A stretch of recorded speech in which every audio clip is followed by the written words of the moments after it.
You can imagine the excitement, the anticipation, the enthusiasm, the eagerness when the Yidden finally reached the foot of the mountain Har Sinai.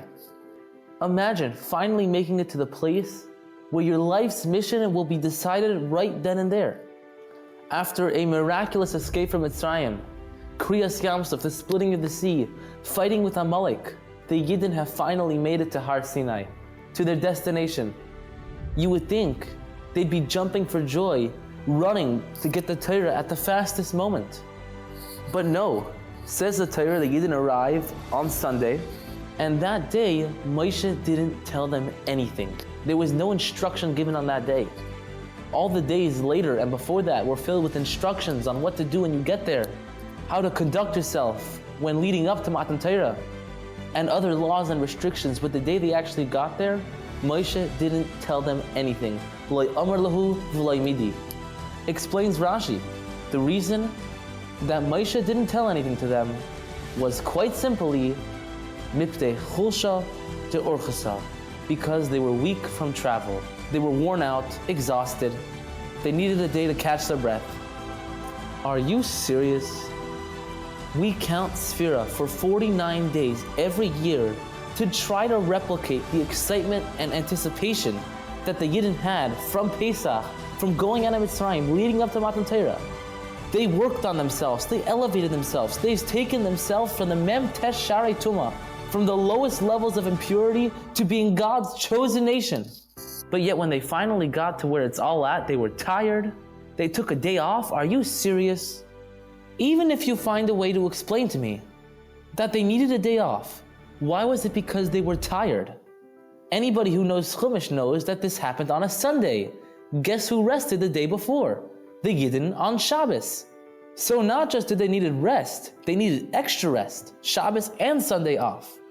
We can't forget the Yidden on the way from Mitzrayim to the desert lived in the Anani Akaveh, the clouds of protection, which treated them like first-class passengers the entire way there. They had clothes in front of them, they had all the protection they needed, they had no heat, they were not susceptible to any of the challenges in the desert, but yet, after being first-class citizens for so long, they needed a day of rest to where Hashem brought them for?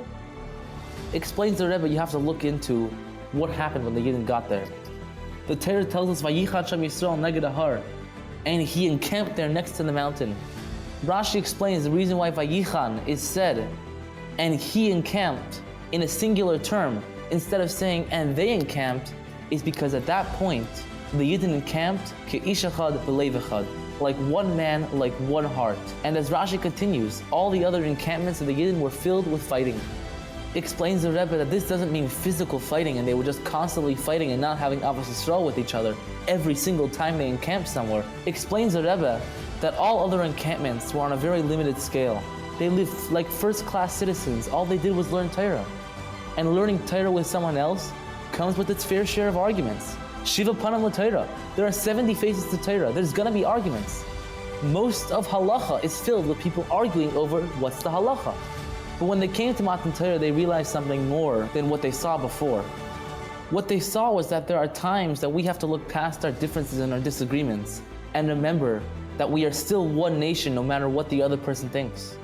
Because no matter what the other person holds, what he believes, the way of life he conducts himself in, that does not mean we're part of a separate nation.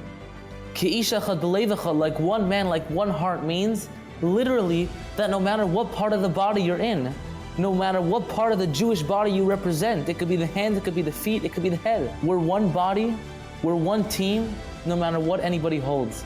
And Moshe decided that today, the day that you showed so much achdus, is a day that I'm not going to give you any instruction because today is beyond instruction. Let this moment sink in and become the mission statement for the rest of your lives, for the rest of your existence, for the rest of any Yid to walk the face of the earth's existence. We say in the Haggadah, if Hashem would have brought us to Har Sinai and would not have given us the Torah Dayenu, it would have been enough. Now we understand why. Because the unity achieved just by getting to the foot of Matan Torah was something like the world has never seen. It is that attitude that allows us to follow the Torah properly, ultimately bringing the true form of Achdus, where all the Yidden can be together with the coming of Mashiach speedily in our days. Wishing you a good Yom Tov.